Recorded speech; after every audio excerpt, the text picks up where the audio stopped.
থেকে তিনি শত সহস্র গুণ পবিত্র এবং পরিচ্ছন্ন। ভাইরা আমার, আজকের এই বাস্তবতায় আমাদেরকে বিশেষ করে লক্ষ্য রাখতে হবে যে আমরা যেই কোনো মূল্যে যেই কোনো ভাবে যেন কোন প্রকার গুজবে কান না দেই, আমরা যেন গুজব থেকে বেঁচে থাকি। আল্লাহ তাআলা আমাদেরকে তৌফিক দান করুন। ভাই, এদিকে অনেক বেশি বাঁশির আওয়াজ শোনা যাচ্ছে। স্বেচ্ছাসেবকরা বাঁশির আওয়াজ দেওয়া ছাড়া আপনারা ভলান্টিয়ারি করুন। এত বেশি বাঁশির আওয়াজ আসছে যে কথা বলা কঠিন হয়ে যাচ্ছে। অনুগ্রহ করে বাঁশির আওয়াজ কম করে আপনারা ভলান্টিয়ারি করুন। এখনো অনেক বাঁশির আওয়াজ শোনা যাচ্ছে, বাঁশির আওয়াজগুলো বন্ধ করুন। মাশাআল্লাহ, এখন বন্ধ হয়েছে। আমরা মেহেরবানি করে বাম পাশে থেকে কিছুটা আওয়াজ পাচ্ছি, একটু নীরব নিস্তব্ধ হওয়ার জন্য অনুরোধ করছি। একটু নীরব নিস্তব্ধ না হলে কথা বলা যাবে না। অনুগ্রহ করে আমরা একটু সহযোগিতা করি এবং সবাই নীরব থাকি। ভলান্টিয়াররা অপ্রয়োজনে বাঁশির আওয়াজ দিবেন না, অপ্রয়োজনে বাঁশির আওয়াজ দিবেন না। আমাদের দেশে শব্দ দূষণ, শব্দ সন্ত্রাস, এটা এদেশের কমন কালচার হয়ে গেছে। রাস্তা যাবেন, প্রয়োজনে অপ্রয়োজনে গাড়ির হর্ন বাজাবে। যে কোনো প্রোগ্রামে যাবেন, প্রয়োজনে অপ্রয়োজনে বাঁশি বাজানো হবে। কদিন আগে 31st নাইট গেছে, আপনারা দেখেছেন। এত প্রচার প্রচারণা, এত সতর্কীকরণের পরেও, আইন শৃঙ্খলা রক্ষাকারী বাহিনী এত সতর্ক থাকার পরেও আপনারা দেখেছেন এক শ্রেণীর বুদ্ধি প্রতিবন্ধীরা তারা 31st নাইট উদযাপনের নামে শব্দ সন্ত্রাস করেছে। শত শত হাজারো মানুষের কষ্টের কারণ হয়েছে। প্রিয় ভাইরা আমার, ধর্ম হোক আর রাজনীতি, বিনোদন হোক আর আনন্দ হোক, যেই কোনো নামে যদি শব্দ সন্ত্রাস সৃষ্টি করে বা অতিরিক্ত শব্দ দূষণ করে, শব্দ সৃষ্টি করে মানুষকে অতিষ্ঠ করার কারণ হয়, সেটা কোন সভ্য সমাজের দৃশ্য হতে পারে না। আমরা সেই ইসলামের অনুসারী যে ইসলামে আমাদের প্রিয় নবী সাল্লাল্লাহু আলাইহি ওয়াসাল্লাম মসজিদে নববীতে তার একান্ত পরিবেশের মধ্যে এক সাহাবী জোরে কোরআন তেলাওয়াত করছিলেন। তিনি তাকে বলছিলেন, তুমি কোন বধির রবকে শোনাচ্ছ না, তোমার রব সবকিছু শুনতে পান, অতএব তুমি তোমার এই উচ্চ কণ্ঠের তেলাওয়াত দিয়ে আশপাশে মানুষের ডিস্টার্বের কারণ হবে না। আমরা সেই ইসলামের অনুসারী। অতএব ওয়াজ মাহফিলের মাধ্যমেও যাতে কোনো মানুষ অতিষ্ঠ না হয়, মাইক ব্যবস্থাপনা সেভাবে করাটা মাহফিল কর্তৃপক্ষের যেমন কর্তব্য, ঠিক একইভাবে রাজনৈতিক সভা সমাবেশের নামে কিংবা বিয়ে বিনোদনের নামে যদি শব্দ সন্ত্রাস করা হয়, শব্দ দূষণ করা হয়, অতিরিক্ত শব্দ এর মাধ্যমে যদি মানুষকে অতিষ্ঠ করা হয়, তাহলে সেটি কখনো কোনো সভ্য সমাজের কাজ হতে পারে না। প্রিয় ভাইরা, এই জন্য আপনারা যারা তরুণ আছেন বয়সে, আপনাদেরকে আমি অনুরোধ করতে চাই, বিবাহ অনুষ্ঠানকে কেন্দ্র করে, আকিকাকে কেন্দ্র করে, নানা অনুষ্ঠানকে কেন্দ্র করে যে শব্দ সন্ত্রাস আমাদের দেশে হয়, এটি আমাদেরকে থামাতে হবে ইনশাআল্লাহ। আমরা যদি সবাই সজাগ হয়ে যাই, আমরা যদি সবাই সতর্ক হই, সচেতন হই, ইনশাআল্লাহ এই যে শব্দ দিয়ে মানুষকে কষ্ট দেওয়ার অপসংস্কৃতি, বিশেষ করে ভিনদেশী যে অপসংস্কৃতি আমদানি করা হয়েছে, এই অত্যাচার এদেশে থামাতে হবে ইনশাআল্লাহ। আল্লাহ আমাদের সবাইকে তৌফিক দান করুন। ভাইরা আমার, আমরা আমাদের আশেপাশে কোনো তরুণরা যদি এরকম শব্দ করে, গান বাজিয়ে অন্য মানুষকে অতিষ্ঠ করে, ঈদের সময় দেখা যায় বিশেষ করে সে সমস্ত যুবকদেরকে কাউন্সিলিং করতে হবে, তাদেরকে বোঝাতে হবে যে তোমার আনন্দ কখনো আরেকজনের বেদনার কারণ হতে পারে না। বহু হার্টের রোগী আছেন, বহু অসুস্থ মানুষ আছেন, বহু ছোট শিশু আছে যাদের কষ্টের কারণ হয়। বিধায় আমরা কখনো আমাদের শব্দ দিয়ে কাউকে কষ্ট হতে দিব না। আল্লাহ আমাদের সবাইকে তৌফিক দান করুন। মাশাআল্লাহ, অনেকটা নীরব নিস্তব্ধ হয়েছে। আমি যে জায়গাটা ছিলাম আবার সেখানে ফিরে যাই। সূরা হুজুরাতের দ্বিতীয় শিক্ষার কথা বলছিলাম। ভাইরা, 6 থেকে 8 নম্বর আয়াত যদি আপনি পাঠ করেন সূরা হুজুরাতের, আপনি দেখতে পাবেন সেখানে আল্লাহ রাব্বুল আলামিন ঈমানদারদেরকে যেই কোনো সংবাদ, যে কোনো তথ্য, বিশেষ করে অনির্ভরযোগ্য সূত্র থেকে যখন পাবে, ফাসিক থেকে যখন শুনবে, যার ভিতরে আল্লাহর ভয় নাই সেরকম মানুষ থেকে যখন পাবে, সেই সংবাদ তথ্য উপাত্ত যাচাই করা ছাড়া সেই সংবাদ যেন বলে না বেড়ায়। আপনি শহরে যান কিংবা গ্রামে, শিক্ষিত দেখুন কিংবা অশিক্ষিত, সর্বশ্রেণীর মানুষের মধ্যে আজ এই ব্যাধি দেখতে পাবেন চরম আকার ধারণ করেছে। কারোর ব্যাপারে কোন নেগেটিভ কথা শুনেছেন, কোন মন্দ কথা শুনেছেন, সে কথার প্রচার প্রচারণা শুরু করে দেন। সেটা কি সঠিক কিনা, সেটা কি সত্য কিনা, সেটা কি যথার্থ কিনা, সেটা কোনো প্রপাগান্ডা কিনা, সেটা কোনো মিথ্যাচার কিনা, সেটা কোনো গুজব কিনা, এটা যাচাই করার প্রয়োজন অনুভব করে না।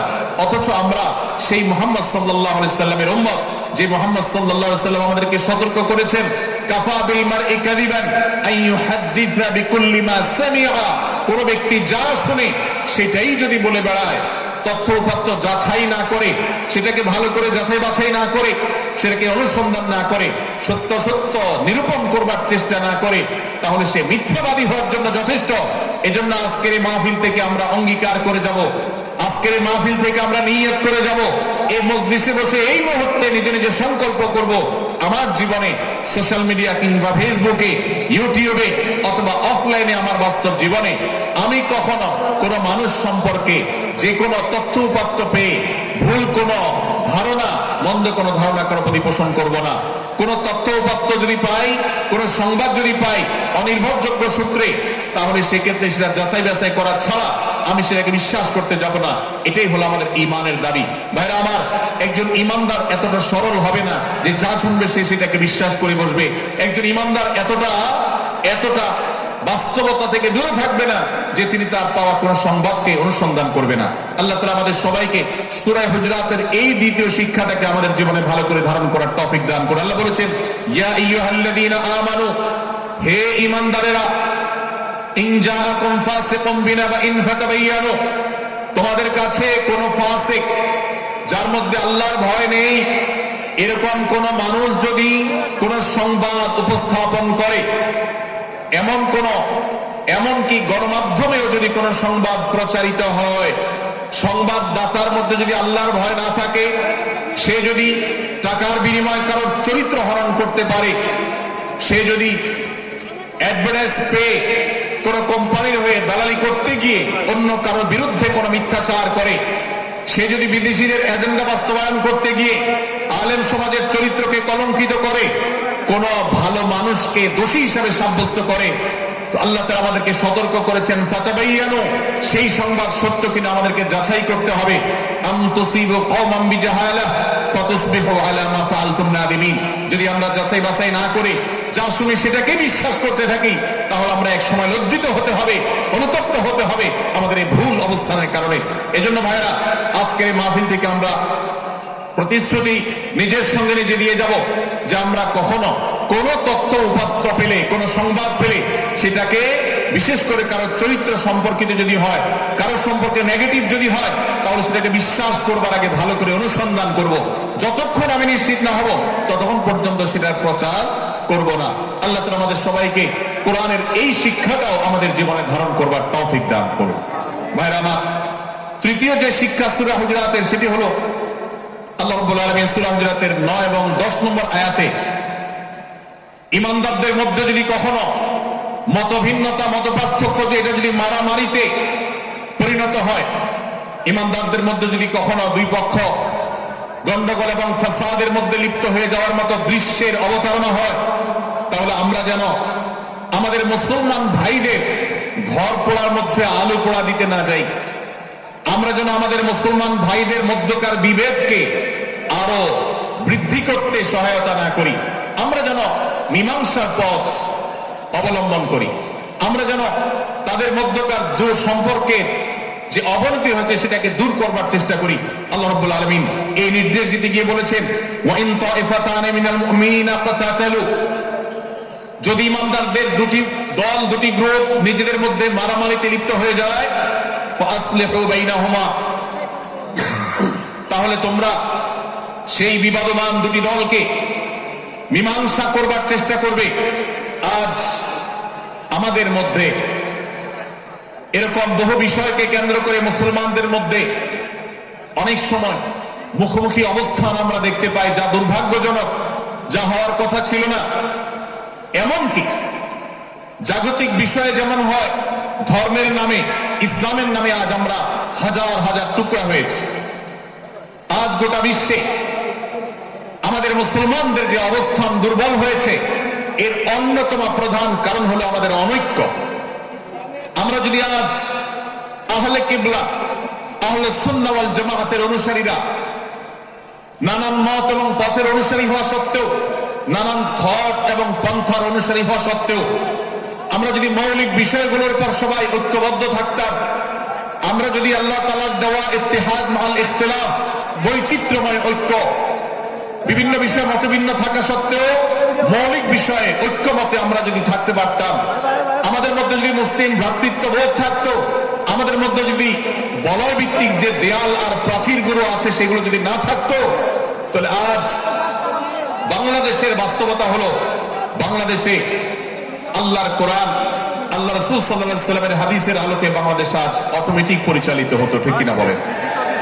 আমরা যদি আজ ঐক্যবদ্ধ থাকতাম, তাহলে এদেশে হাতে গোনা যাবে এরকম স্বল্প সংখ্যক নাস্তিকেরা, ইসলাম এবং মুসলমানদের শত্রুরা, তারা আমাদেরকে নিয়ে তারা আজ যে খেলা খেলছে, আমাদেরকে যে তারা শাসন করছে, আমাদেরকে যে তারা তাদের অধীনস্থ করে রাখছে, আমাদের উপরে যে আজ ভিনদেশি কালচার চাপিয়ে দিচ্ছে, আমাদের উপরে তারা যে আজ কর্তৃত্ব করছে, আমাদেরকে আজ টুকরা টুকরা করছে, এই দুঃসাহস তারা কোনোদিন দেখাতে পারত না যদি আমরা ঐক্যবদ্ধ থাকতাম।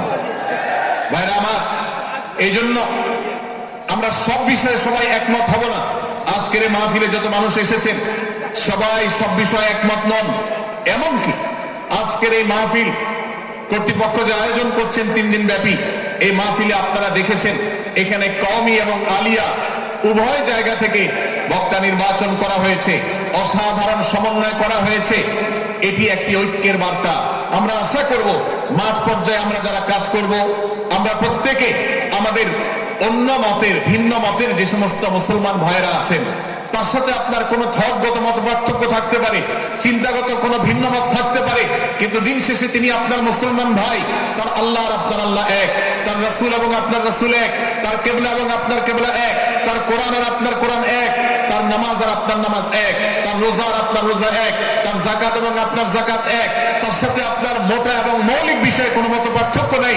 অতএব ছোটখাটো বিষয়কে কেন্দ্র করে আপনি যদি তাকে আপনার প্রতিপক্ষ মনে করেন, আপনি যদি তাকে আপনার শত্রু মনে করেন, এটা হবে আপনার ইসলামের জন্য, আপনার জন্য, এদেশের মুসলমানদের জন্য সবচেয়ে বড় ভুল। ভাইরা আমার,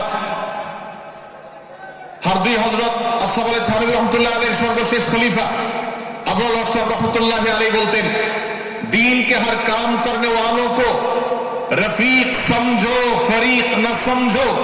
যারাই আল্লাহর দ্বীনকে বুলন্দ করবার জন্য, যারাই আল্লাহর দ্বীনকে সেবা দেওয়ার জন্য, খেদমত করার জন্য কাজ করছে, তার পদ্ধতি তোমার থেকে ভিন্নতর হতে পারে। তাকে তুমি তোমার বন্ধু মনে করো, সহযাত্রী মনে করো, পথযাত্রী মনে করো, সহযোদ্ধা মনে করো, তোমার প্রতিপক্ষ মনে করবে না। প্রিয় ভাইরা আমার, আজ বাংলাদেশে ইসলাম যতটা পিছিয়ে আছে তার প্রধান কারণ হলো আমাদের অনৈক্য। আজ আমরা যদি আমাদের মধ্যকার যে সমস্ত দেয়াল এবং প্রাচীরগুলো, অদৃশ্য প্রাচীরগুলো উঠে আছে, যেগুলো আমাদের মুসলিম ভ্রাতৃত্বকে ভেঙে খান খান করে দিয়েছে, টুকরো টুকরো করে দিয়েছে, যদি আজ আমরা সে সমস্ত অদৃশ্য প্রাচীরগুলো দূরে সরাতে পারতাম, আমার ভিন্ন মতের ভাইকে যদি আমার ভাই মনে করতে পারতাম, তার যদি আমি কল্যাণকামী হতে পারতাম, আল্লাহর কোরআনের ঘোষণা অনুযায়ী এই মুসলমানদের ঐক্যবদ্ধ শক্তিকে দমাবার শক্তি পৃথিবীর কারোর নাই, কারোর নাই, কারোর নাই। আজ আমার ভাইয়েরা ফিলিস্তিনে মার খাচ্ছে, যদি আজ গোটা বিশ্বের মুসলমানরা আমরা ফিলিস্তিনে মুসলমানদের উদ্ধারের ব্যাপারে ঐক্যবদ্ধ থাকতাম, ফিলিস্তিনে মুসলমানের দিকে চোখ তুলে তাকাবার শক্তি বিশ্বের কোন কাফেরদের থাকতো না। আজ যদি আমরা আমাদের মুসলমান নির্যাতিত ভাইদের ব্যাপারে সারা বিশ্বের মুসলমানরা ঐক্যবদ্ধ অবস্থান গ্রহণ করতে পারতাম, মুসলমানের দিকে চোখ তুলে তাকাবার শক্তি বিশ্বের কোন কারো থাকতো না। ভাইরা আমার, গোটা বিশ্বে ঐক্য প্রতিষ্ঠা করা আপনার আমার মতো সাধারণ মানুষের দ্বারা হয়তো সম্ভবপর হবে না, কিন্তু আমরা যারা মাঠ পর্যায়ে কাজ করছি, আমি আপনাদেরকে করজোড় করে অনুরোধ করতে চাই। আমি জানি আপনার এলাকাতে, আপনার মহল্লাতে, আপনার সাথে অন্য মুসলমান ভাইদের অনেক ক্ষেত্রে মতভিন্নতা আছে। সেটা রাজনৈতিক দৃষ্টিভঙ্গির ক্ষেত্রে হতে পারে, সেটা ধর্মীয় থট এবং মানহাজ, মাযহাব, মাসলাকগতভাবে হতে পারে, সেটা অন্য কোনো ইস্যুভিত্তিক মত পার্থক্য হতে পারে, আল্লাহর জন্য, আল্লাহর ওয়াস্তে আল্লাহর ওই আয়াতকে মেনে আমল করার চেষ্টা করি আমরা। আল্লাহ বলেছেন ওয়াতাসিমু বিহাবলিল্লাহি জামিআন ওয়া লা তাফাররাকু, তোমরা আল্লাহর রশিকে সবাই ঐক্যবদ্ধভাবে আঁকড়ে করে ধরো, ঐক্যবদ্ধভাবে আল্লাহর রশিকে আঁকড়ে ধরো, তোমরা পরস্পর বিচ্ছিন্ন হয়ে যেও না। আমরা অনেক ফরজের কথা শুনেছি, নামাজ রোজা ফরজ আমরা জানি, বাবা মার প্রতি সদ্ব্যবহার করার ফরজের কথা আমরা জানি, আত্মীয়তার সাথে সুসম্পর্ক আত্মীয়তার বন্ধন রক্ষার কথা আমরা জানি, ফরজ হওয়ার কথা জানি, কিন্তু মুসলমানদের ঐক্যবদ্ধ থাকতে হবে এই ফরজের কথা আমরা অনেকেই জানি না। ভাইরা আমার, মুসলমানদেরকে আল্লাহ রাব্বুল আলামিন ঐক্যবদ্ধ থাকার নির্দেশ দিয়েছে। এই ঐক্যটা এর মানে এই নয় যে সবাই এক মতের হয়ে যাবে সব বিষয়ে, বিভিন্ন বিষয়ে আমাদের মধ্যে মত পার্থক্য থাকবে, তারপরে আমরা একে অন্যের সহযোদ্ধা হব, সহযাত্রী হব, আমরা একে অন্যের কল্যাণকামী হব, একে অন্যের ভালো চাইব। আমার ভিন্ন মতের মুসলমানের কোনো ক্ষতিতে আমি খুশি হব না, তার ক্ষতিতে আমি কষ্ট পাবো, তার সাফল্যকে আমি এনজয় করব, আনন্দিত হব। এটা যদি করতে না পারি তো আমি কখনো খালেস এবং সাচ্চা মুসলমান হতে পারলাম না। আল্লাহ তাআলা আমাদের অন্তরগুলোকে উদার করে দিন, ব্রড করে দিন, প্রশস্ত করে দিন, বড় করে দিন, উম্মার ঐক্যের প্রয়াসী হওয়ার তৌফিক দান করবো না আমি। ভাইরা আমার, আমরা মহল্লায় মহল্লায়, এলাকায় এলাকায়, মসজিদে মসজিদে, আমাদের নিজস্ব বলয়ে, নিজস্ব অঙ্গনে আমরা চেষ্টা করব ভিন্ন ভিন্ন মতের মুসলিম ভাইকেও আমার ভাই হিসাবে আঁকড়ে ধরার, আপন করা। ডক্টর খন্দকার আব্দুল্লাহ জাহাঙ্গীর রাহিমাহুল্লাহ এই অঞ্চলের সন্তান, তিনি বলতেন বেদাতে লিপ্ত কোন মুসলমান, তার ব্যাপারেও আমি মনে করি আমার ভাই ভুলের মধ্যে আছেন, তার ব্যাপারে আমার মায়া মমতা কাজ করে, আমি তার কল্যাণকামী, তাকে আমার ভাই মনে করি। ঠিক একইভাবে আমার কোন মুসলমান ভাইয়ের সাথে যদি আমার ভিন্ন মতের কারণে আমার মনে হয় যে তিনি ভুল পথে আছেন, তারপর তাকে আমি শত্রু ভাববো না, তার অকল্যাণ আমি চাইবো না। আজ বাংলাদেশের বাস্তবতা যদি আমরা তাকাই দেখতে পারবো, ইসলাম এবং মুসলমানদের যত শত্রু আছে, আমরা দেখেছি গত কয়েক যুগ ধরে তাদের নিজেদের মধ্যে হাজারো বিভক্তি, হাজারো মত পার্থক্য থাকা সত্ত্বেও মুসলমানদের শত্রুতা করার ব্যাপারে তারা সবাই ঐক্যবদ্ধ। অথচ আমরা মুসলমানরা আমাদের আল্লাহ, আমাদের রাসূল, আমাদের কোরআন, আমাদের কিবলা, আমাদের সবকিছু এক হওয়া সত্ত্বেও ছোটখাটো বিষয়কে নিয়ে আমরা আমাদের মধ্যকার বিভেদের প্রাচীরগুলোকে দাঁড় করিয়ে রেখেছি, যার কারণে আমরা গোটা বিশ্বে যেমন মার খাচ্ছি, আমাদের এই প্রিয় মাতৃভূমিতেও আমরা সংখ্যায় সবচেয়ে বেশি হয়েও আমরা কালচারালি মাইনরিটি হয়ে আছি, সংস্কৃতিতে আমরা সংখ্যালঘু হয়ে আছি, সব ক্ষেত্রে আমাদেরকে ইগনোর করা হয়। 4 লক্ষ মসজিদের দেশে 4 লক্ষ ইমাম আছেন, 4 লক্ষ মুয়াজ্জিন আছেন। এই মসজিদগুলো এদেশে, এর নেটওয়ার্ক যতটা শক্তিশালী, এদেশের সকল রাজনৈতিক দলগুলোর নেটওয়ার্ককে যদি একত্র করা হয়, মসজিদগুলোর মতো এতটা শক্তিশালী নেটওয়ার্ক এদেশের সমাজে নাই। কিন্তু ওলামা ইকরামকে ইগনোর করা হয়, মুসলমানদের ইগনোর করা হয়, এদেশের আইনে কোরআন এবং সুন্নাহ, এদেশের মুসলমানদের ধ্যান ধারণাকে কখনো বিবেচনায় আনা হয় না। এই যে মুসলমানদের আজ দুরবস্থা, এর অন্যতম প্রধান কারণ হলো আমাদের হাজার হাজার ভাগে বিভক্তি। এই বিভক্তির দেয়ালগুলোকে তুলতে হবে কি হবে না? যদি হয় তাহলে আপনি নিজে থেকে শুরু করে দিন। আপনি যেই মতই লালন করেন না কেন, আপনার ভিন্ন মতের মুসলমানকে আপনি ভাই মনে করবেন, তার সাথে বুক মিলাতে আপনার কষ্ট হবে না, তার সাথে বসতে আপনার অসুবিধা হবে না। ভিন্ন মতের আলেম, এক মতের আলেম আরেক মতের আলেমের সাথে বসতে অসুবিধা হবে না, এক মতের অনুসারী আরেক মতের অনুসারীকে ভাই বলতে অসুবিধা হবে না। আমরা সোশ্যাল মিডিয়াতে নিজেদের মধ্যে কামড়া কামড়ি করবো না, নিজেদের মধ্যে আমরা ঝগড়া বিবাদ করবো না। এবং যদি কেউ বিবাদে লিপ্ত হয়, সূরা হুজুরাতের 9 এবং 10 নম্বর আয়াতের শিক্ষা বলছে, মুসলমানদের মধ্যে দুটি দল যদি মারামারিতে লিপ্ত হয়, তুমি সেখানে গিয়ে খোঁচাখুচি করে মারামারি বাড়ানোর তো প্রশ্নই ওঠে না, বরং আল্লাহ বলছেন যে ফাসলিহু বাইনাহুমা, তাদের উভয়ের মধ্যে মীমাংসা করবার জন্য তুমি উদ্যোক্তা হও, তুমি উদ্যোগী হও। ভাইরা আমার, আমরা অনেকেই হয়তো জেনে থাকবো মিথ্যা এটা আল্লাহর জমিনের সবচেয়ে বড় জঘন্য অপরাধগুলোর মধ্যে থেকে একটি। একজন মুসলমান কোন অবস্থাতে মিথ্যা বলতে পারে না, কিন্তু কোন মুসলমান যদি অন্য মুসলমানের সাথে কখনো বিবাদ বিতণ্ডায় লিপ্ত হয়ে যায়, দুজন মুসলমান বা দুটি বলয়, দুটি পক্ষ, দুটি গোষ্ঠী মুসলমানদের, তাদের মধ্যে যদি কোনো বিষয় যদি ভুল বুঝাবুঝি তৈরি হয়, ভিন্ন মত সৃষ্টি হয়, একে অন্যের সাথে শত্রু ভাবাপন্ন হয়ে যায়, তাহলে তাদের দুইজনের মধ্যে বা দুই পক্ষের মধ্যে মীমাংসা করবার জন্য কেউ যদি মিথ্যা কথাও বলে, অর্থাৎ আপনি এক পক্ষের কাছে গিয়ে বললেন, ভাই আপনি যাকে এত খারাপ মনে করছেন, যার ব্যাপারে আপনি এতটা রাগান্বিত হয়ে আছেন, আমি তো জানি তিনি আপনার ব্যাপারে অনেক সৎ চিন্তা রাখেন, আপনার ব্যাপারে অনেক ইতিবাচক ভাবনা রাখেন, আপনার ব্যাপারে অনেক সুধারণা পোষণ করেন। আপনি যদি একজন মুসলমানের কাছে গিয়ে, এক পক্ষের কাছে গিয়ে যদি এই কথাটা বলেন, বাস্তবে তিনি যদি এটা নাও বলেন, তারপরে আপনি যদি এই মিথ্যা কথা বলেন, এই মিথ্যা এটা শুধু জায়েজ নয়, বরং এই মিথ্যাটা এর মাধ্যমে আপনি যে তাদের পরস্পরের সম্পর্ককে ভালো করার চেষ্টা করেছেন, এর মাধ্যমে আপনি আল্লাহর কাছে নেকি এবং সওয়াব পাবেন ইনশাআল্লাহ।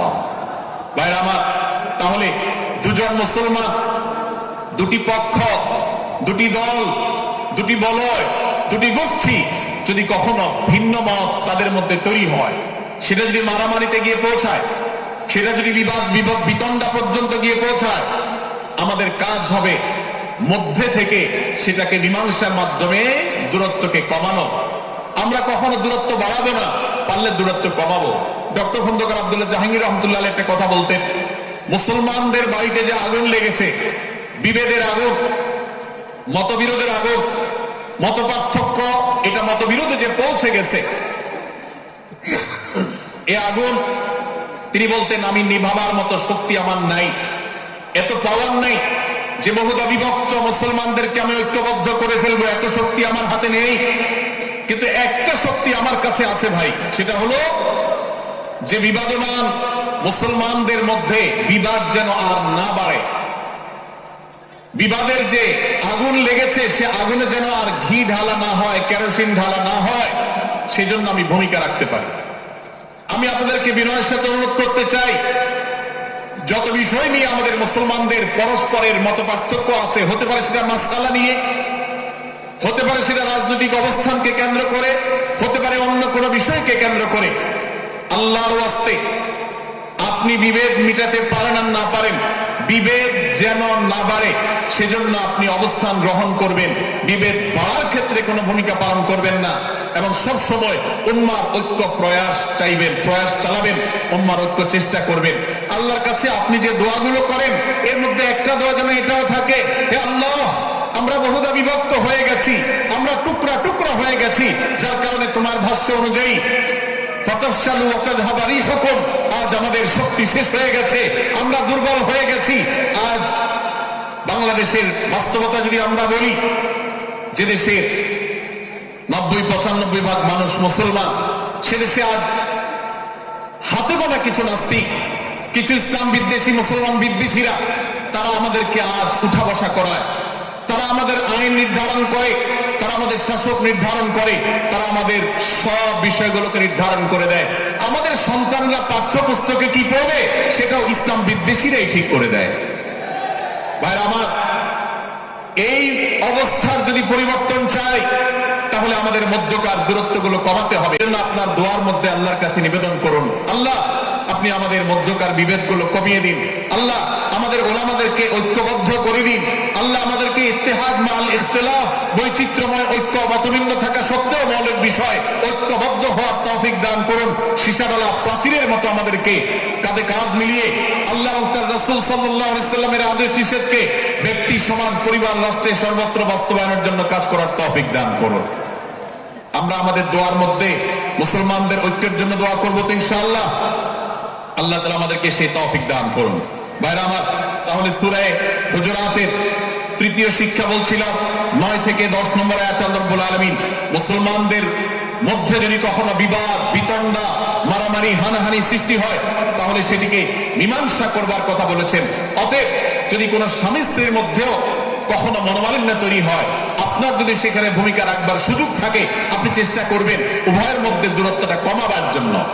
আমরা অনেকে আজকাল নামাজ কালাম পড়ি, রোজা রাখি, দাড়ি রাখি, অনেক ভালো ভালো কথা বলি, অথচ দুজনের মধ্যে গন্ডগোল লাগলে আমরা সেখানে এক পক্ষ হয়ে আরেক পক্ষকে আমরা খেপিয়ে তুলি। পারলে অনেকে চগলখড়ি করেন, প্রত্যেক পক্ষের কাছে গিয়ে অপর পক্ষের ব্যাপারে মিথ্যা কথা বলে তাদের মধ্যে ভেজালকে আরো বাড়িয়ে দেন।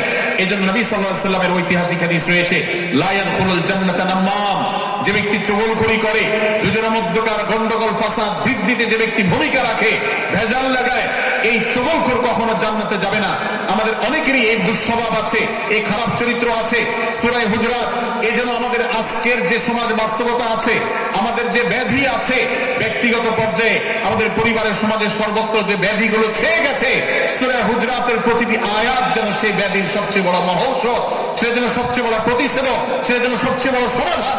এই জন্য আমি বলেছি শুরুতে, আমার যদি আল্লাহ শক্তি সামর্থ্য দিতে, প্রত্যেক মুসলমানের হাতে পায়ে ধরে সূরা হুজুরাতের 18টি আয়াত, প্রত্যেকটি আয়াত আমি আমার মুসলমান ভাইদেরকে বলতাম, বারবার পড়ুন, বারবার পাঠ করুন, বোঝার চেষ্টা করুন, জীবনকে পরিবর্তন করুন। এদেশে নামাজি মুসলমান আপনি কম বেশি পাবেন, এদেশে রোজাদার মুসলমান কম বেশি পাবেন, এদেশে হজ আদায়কারী মুসলমান কম বেশি পাবেন, এদেশে তাসবিরত মুসলমান কম বেশি পাবেন, কিন্তু এদেশে আচার আচরণ, কাজ কারবার, আখলাক এবং বান্দার হক এবং অধিকার, অন্যের অধিকার সংশ্লিষ্ট বিষয়ে সচেতন মুসলমান আপনি খুব বেশি পাবেন না। আর এই জন্যই আমাদের জান্নাতের পথে অনেক বড় অন্তরায় হয়ে আছে। আজ আমাদের চরিত্রগুলো নষ্ট হয়ে গেছে। আমরা নামে মুসলমান, আমরা চুগলখড়ি করি, আমরা নামে মুসলমান, দুজনের মধ্যে গন্ডগোল সৃষ্টি করে দেই। গন্ডগোল আগে থেকে সৃষ্টি থাকলে সেটাকে বাড়াবার চেষ্টা করি। আমরা নামে মুসলমান, আমাদের শিষ্টাচার নেই, আদব নেই, লেহাজ নেই। এই জন্য সূরা হুজুরাতের প্রতিটি আয়াত আমাদেরকে শিক্ষা দেয়। আল্লাহ তাআলা আমাদের সকলকে এই শিক্ষাগুলো আজকের এই মাহফিল থেকে আমাদের বুকের ভেতরে পরম যত্ন সহকারে নিয়ে যাওয়া এবং আমাদের জীবনকে পরিবর্তন করার তৌফিক দান করুন। ভাইরা আমার, তৃতীয় এই শিক্ষাটি শেষ করে আমি বলতে চাচ্ছি, চতুর্থ আয়াতে আল্লাহ রাব্বুল আলামিন আমাদেরকে বলেছেন, আমরা যেন কেউ কাউকে নিয়ে বিদ্রূপ না করি, ব্যঙ্গ না করি, কেউ কাউকে যেন বাজে নামে না ডাকি, কেউ যেন কাউকে খোঁচাখুচি না করি, কেউ যেন কারোর নাম বিকৃত করে তাকে না ডাকি। ভাইরা আমার, এই আয়াতটি আমি শুরুতে তেলাওয়াত করেছি। আল্লাহ বলেছেন, ইয়া আইয়ুহাল্লাযীনা আমানু লা ইয়াসখার কওম মিন কওমিন আসা আন ইয়াকুনু খায়রাম মিনহুম। হে ঈমানদারেরা, হে মুসলমানেরা, তোমাদের কেউ যেন অন্য কারোর নাম ধরে অন্য কাউকে ব্যঙ্গ বিদ্রূপ ঠাট্টা না করে। আমরা একে অন্যকে নিয়ে ঠাট্টা করি কি করি না? বিদ্রূপ করার রোগ আমাদের মধ্যে আছে না নাই? ভাইরা আমার, জাগতিক বিষয় তো আছেই, এমনকি দুর্ভাগ্যজনক বাস্তবতা হলো ধর্মের নামে, ইসলামের নামে একদল মুসলমান অপর দল মুসলমানকে নিয়ে হাসি, ব্যঙ্গ, বিদ্রূপ, রাশাহাসি এবং নাম বিকৃত করা এবং খোঁচাখুচি করা, এই কাজগুলো আমাদের মধ্যে আছে না নাই? আমরা যারা ইসলামের খেদমত মনে করে আমার ভিন্ন মতের, ভিন্ন দলের মুসলমানকে খোঁচাখুচি করি, আমরা যারা আল্লাহর খেদমত মনে করে, ইসলামের সেবা মনে করে, দাওয়াতের কাজ মনে করে, ইসলাম প্রচার মনে করে ভিন্ন মতের অন্য দলের মুসলমানকে নিয়ে ব্যঙ্গ বিদ্রূপ আর হাসাহাসি করি, তাদেরকে সোশ্যাল মিডিয়াতে, অনলাইনে, অফলাইনে তুচ্ছ তাচ্ছিল্য করি, আল্লাহর শপথ করে বলছি, এটা ইসলামের সেবা নয়, এটা হলো প্রবৃত্তির পূজা, এটা হলো আপনার নফসের পূজা, এটা হলো আপনার প্রবৃত্তির গোলামি করা, এটা আল্লাহর গোলামি নয়, এটা ইসলামের খেদমত নয়, এটা ইসলামের 12টা বাজানো। ভাইরা আমার, কোন অবস্থাতে একজন মুসলমান অন্য মুসলমানকে নিয়ে ব্যঙ্গ বিদ্রূপ করতে পারে না। আমার মুসলমান ভাই যদি কোনো ভুল কথা বলে, ভুল কাজ করে, আমি যথাযথ নিয়মে তাকে সংশোধনের চেষ্টা করব, সমালোচনা করার দরকার হলে সেটাও করব, কিন্তু হাসাহাসি নয়, বিদ্রূপ নয়, ব্যঙ্গ করা নয়। আজ আমাদের তরুণদের মধ্যে এটা একটা আর্টে পরিণত হয়েছে। আপনারা রোস্টিং ভিডিওর কথা কম বেশি সবাই জেনে থাকবেন। রোস্টিং ভিডিওর কথা আপনারা জানেন কি জানেন না? ভাইরা আমার, রোস্টিং ভিডিও নামটা দেখেন, অর্থাৎ কাউকে রোস্ট করা। আমরা মুরগি রোস্ট করার কথা জানি, এখন মানুষ রোস্ট করার সিস্টেম শুরু হয়েছে। একজন মানুষের কোন ভুল কিছু পেয়েছেন, অবশ্যই আপনি সমালোচনা করবেন। আপনি একজন মুসলমান হিসেবে জানতে হবে কারোর ভুলের সমালোচনার মূলনীতি আছে, মূলনীতি আছে না নেই। কোরআন এবং সুন্নাহর বাতানো যে প্রিন্সিপাল, সেটাকে লক্ষ্য করে, সেটাকে আমলে নিয়ে, সেটাকে ধরে ধরে যদি আপনি সমালোচনা না করেন, তাহলে আপনার এই সমালোচনা এটাই আপনাকে জাহান্নামে নেওয়ার কারণ হতে পারে। ভাইরা আমার, আপনি কাউকে রোস্ট করার নামে, কাউকে সমালোচনা করার নামে, হতে পারে কেউ ভুল করেছেন, কিন্তু সেটা করতে গিয়ে যদি তার অধিকার নষ্ট করেন, আপনি আপনি সীমা ছাড়িয়ে চলে যান, আপনি যদি ব্যঙ্গ বিদ্রুপ করে হারামের পর্যায়ে চলে যান, তাহলে সূরা হুজরাতের আয়াতের আলোকে আপনি কবিরা গুনাহে লিপ্ত হলেন। আমরা অনেকে আছি যে ব্যক্তিগত পর্যায়ে এই বিদ্রুপ করাটাকে আমরা কোনো বিষয় মনে করছি। সোশ্যাল মিডিয়াতে অনেকগুলো ভিডিও ক্লিপ আছে, আপনাদের চোখে নিশ্চয়ই পড়েছে, আমার চোখে বহু পড়েছে, যে অনেক সময় দেখা যায় বিনোদনের নামে কাউকে খোঁচাখুচি করা, কাউকে অপমান করা, কাউকে হয়তো ধাক্কা দিয়ে পানিতে ফেলে দেয়া, কাউকে কষ্ট দেয়া, কাউকে হয়তো প্রতারিত করা, এটাকে আমরা এনজয় করি। অনেক ভিডিও ক্লিপে দেখা যায় এভাবে কাউকে কোনোভাবে অপমানিত করে, কাউকে কোনোভাবে ধোঁকা দিয়ে বোকা বানিয়ে আমরা এনজয় করি, আমরা হাসাহাসি করি। আমাদের রুচি নষ্ট হতে হতে আজ এই পর্যায়ে এসেছে যে এটা আমাদের এনজয়ের বিষয় হয়েছে, এটা আমাদের আনন্দের বিষয় হয়েছে। ভাইরা আমার, সূরা হুজরাতের এই আয়াত অর্থাৎ 11 নম্বর আয়াত, এই আয়াত বলছে আমাদের জন্য কোন মুসলমানকে, কোন মানুষকে ব্যঙ্গ বিদ্রুপ করা হারাম। কোন মুসলমানকে ব্যঙ্গ বিদ্রুপ করা কি হারাম। অতএব আপনি রসিকতা করে যদি কারোর সাথে ব্যঙ্গ বিদ্রুপ করেন এবং সেটা যদি তার মনে কষ্ট হওয়ার কারণ হয়, তিনি যদি সমাজের মানুষের কাছে হেয় প্রতিপন্ন হন, তাহলে ইসলামী শরিয়ার দৃষ্টিকোণ থেকে সারা বিশ্বের সমস্ত ওলামাদের ঐক্যমতে সেটা হারাম। আমরা চুরি করা হারাম জানি, আমরা ডাকাতি করা হারাম জানি, আমরা মাদক সেবন করা হারাম জানি, আমরা নামাজ ত্যাগ করা হারাম জানি। এই সমস্ত হারাম থেকে আমরা অনেকেই বেঁচে থাকি, কিন্তু আমি আমার মুসলমান ভাইয়ের চরিত্র হনন করছি, শুধুমাত্র সাধারণ জীবনযাত্রার ক্ষেত্রে করছি তা নয়, এমনকি ধর্মের নামে, ইসলাম প্রচারের নামে, দাওয়াতের নামে আমরা আমাদের প্রতিপক্ষ মুসলমান ভাইকে নিয়ে অনেক সময় ব্যঙ্গ বিদ্রুপ করি, হাসাহাসি করি, তাকে ছোট করি, তাচ্ছিল্য করি, হেয় করি, তার সম্মানহানি করি। আমরা জানি না আমাদের প্রিয় নবী সাল্লাল্লাহু আলাইহি ওয়াসাল্লাম এর একটা হাদিস আমাদের সামনে রয়েছে, সহিহ মুসলিমে বর্ণিত হয়েছে। নবী করিম সাল্লাল্লাহু আলাইহি ওয়াসাল্লামের এই হাদিস আজ সবচেয়ে অসহায় হাদিস। অসহায় হাদিস এই জন্য বললাম যে আজকের এই হাদিসের উপরে কেউ আমল করে না, এই হাদিসটাকে কেউ পাত্তা দেয় না, এই হাদিসকে কেউ গুরুত্ব দেয় না, অথচ এই হাদিস প্রত্যেক মুসলমানের বুকে বুকে ঝুলিয়ে রাখা দরকার। এই হাদিস আমাদের ঘরে ঘরে ঝুলানো দরকার, এই হাদিস আমাদের অফিসগুলোতে শোভা পাওয়া দরকার, এই হাদিস আমাদের জীবনে বাস্তবায়ন হওয়া দরকার। নবী করিম সাল্লাল্লাহু আলাইহি ওয়াসাল্লাম সেই হাদিস বর্ণনা করেছেন। আবু হুরায়রা রাদিয়াল্লাহু তাআলা আনহু তিনি বলেছেন, লা তাহাসাদু, লা তাহাসাদু, হে মুসলমানরা, তোমরা কেউ কাউকে কখনো হিংসা করবে না, কেউ কাউকে হিংসা করবে না। আমাদের মধ্যে হিংসা আছে না নাই?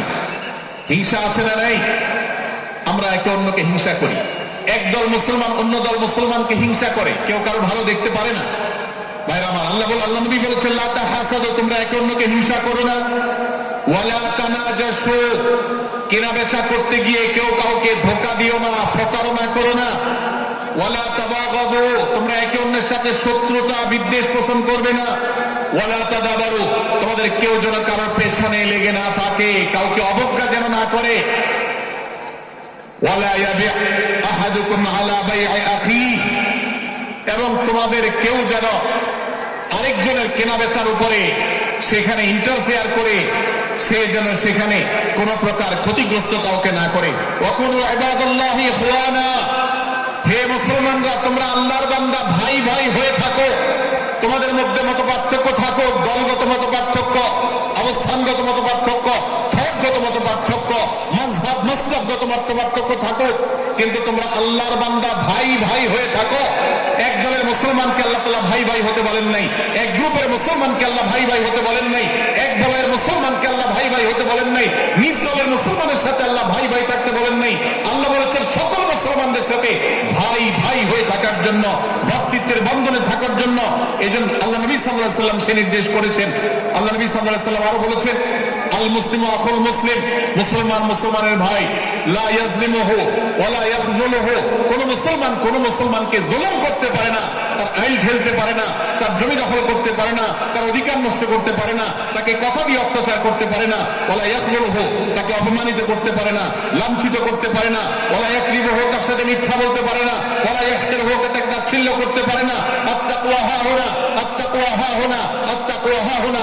নবীজি তিনবার নিজের বুকের দিকে তাকিয়ে দেখিয়েছেন, তাকওয়া এখানে, তাকওয়া এখানে, তাকওয়া এখানে। আমাদের অন্তরকে ভালো করতে হবে, সমস্ত মুসলমানদের জন্য উদার হতে হবে, কলিজাকে বড় করতে হবে, মনটাকে ব্রড করতে হবে, প্রশস্ত করতে হবে, অন্য মুসলমানকে ভাই মনে করতে হবে, কোন ভিন্ন মতের মুসলমানের সাথে শত্রুতা পোষণ করা যাবে না। ভাইরা আমার, অতএব এই হাদিসকে সামনে রেখে এই হাদিসের শেষ অংশে নবী সাল্লাল্লাহু আলাইহি ওয়াসাল্লাম বলেছেন, আল মুসলিমু কুল্লুল মুসলিমি আলাল মুসলিমি হারামুন দামুহু ওয়া মালুহু ওয়া ইরদুহু। এক মুসলমানের জন্য অন্য মুসলমানের তিনটি জিনিসকে আল্লাহ তাআলা হারাম করে দিয়েছেন। কোন মুসলমানের রক্ত এটা প্রবাহিত করা, কাউকে হত্যা করা যেরকম হারাম, কোন মুসলমানের সম্পদ অন্যায়ভাবে আপনি ভোগ করবেন, দখল করবেন, মেরে দিবেন, এটা হারাম। ঠিক একইভাবে কোন মুসলমানের সম্মান নষ্ট করবেন, ইজ্জত নষ্ট করবেন, সম্ভ্রম নষ্ট করবেন, অপমান করবেন, এটাকে আল্লাহ তাআলা হারাম করেছেন। আল্লাহ তাআলা আমাদের সবাইকে অন্য মুসলমানদের ব্যাপারে এরকম দায়িত্বশীল ভূমিকা রাখার তৌফিক দান করুন, বলুন আমিন। ভাইরা আমার, সূরা হুজুরাতের 4 নম্বর আয়াতের এই শিক্ষাকে ধারণ করে আমরা কারোর প্রতি ব্যঙ্গাত্মক আচরণ করব না। অনেক মুসলমান আছেন অন্য মুসলমানদের নাম ধরে ধরে বিদ্রুপ ব্যঙ্গ করেন, নাম বিকৃত করেন। অনেক সময় আমরা রসিকতা করেও আমাদের অনেকের নাম বিকৃত করি। আল্লাহ সুবহানাহু ওয়া তাআলা এটাকে হারাম করেছেন। এমনকি নবী সাল্লাল্লাহু আলাইহি ওয়াসাল্লাম বলেছেন, লা তাকুল লিকাসিরিন ইয়া কাসিরু।